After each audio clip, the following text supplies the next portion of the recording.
Margalla hills national park area में कोई सरगर्मी नहीं हो सकती। ये वफाकी हुकूमत की ज़मीन है जहां से किसी को घास तक काटने की इजाज़त नहीं। इस्लामाबाद हाई कोर्ट के रिमार्क्स। चीफ जस्टिस अतर मल्ला ने रिमार्क्स दिए कि 8000 एकड़ अराजी का कौन दावेदार है। इस अदालत ने नेशनल पार्क की हिफाजत को यकीनी बनाना है। इस्लामाबाद में जो कुछ हो रहा है वो परेशान कुन है। इस्लामाबाद में अगर कानून पर अमल नहीं हो सकता तो कहाँ अमल होगा।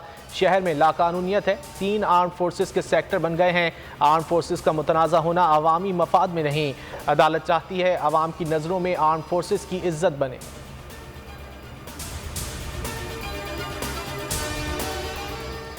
राना शमीम की बहू पोते पोती की दरख्वास्त के काबिल समात होने पर फैसला महफूज। इस्लामाबाद हाई कोर्ट के चीफ जस्टिस अतर मिनुल्ला ने रिमार्क्स दिए। बताएं कौन सा बेंच दबाव के नतीजे में बनाया गया था।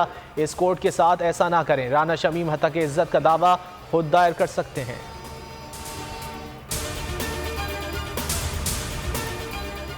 वज़ीर आज़म इमरान खान को बतौर रुकने असम्बली नाअहल करार देने की दरख्वास्त खारिज। इस्लामाबाद हाई कोर्ट ने दरख्वास्त नाकाबिल समात करार दे दी।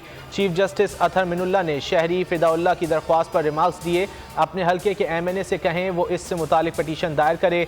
दरख्वास्त गुजार ने मौक़िफ़ इख्तियार किया था कि इमरान खान ने सेनेट इलेक्शन के दौरान बयान दिया था कि 16 MNAs बिके हैं।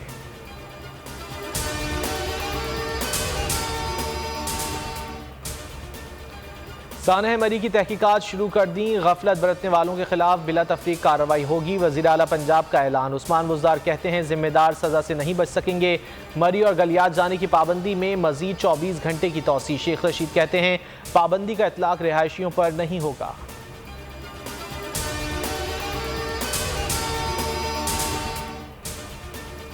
छब्बीस में से सिर्फ 4 अकाउंट्स जाहिर किए। एक company account bank statement Imran Khan ने नहीं दी। शाहिद खाकान अब्बासी कहते हैं सादिक अमीन के लक़ब अदालती फैसलों में बांटे गए। साकिब निसार अदालती मामलात का जवाब आज तक नहीं दे पाए।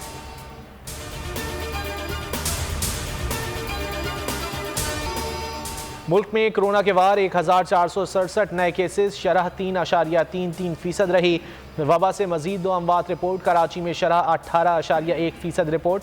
असद उमर ने ट्वीट में लिखा कल वैक्सीनेशन मुहिम में एक और अहम संग मील हासिल किया।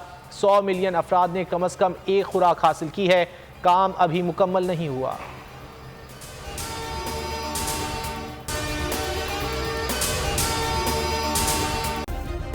सब्सक्राइब करें और बेल दबाएं ताकि कोई खबर रह न जाए।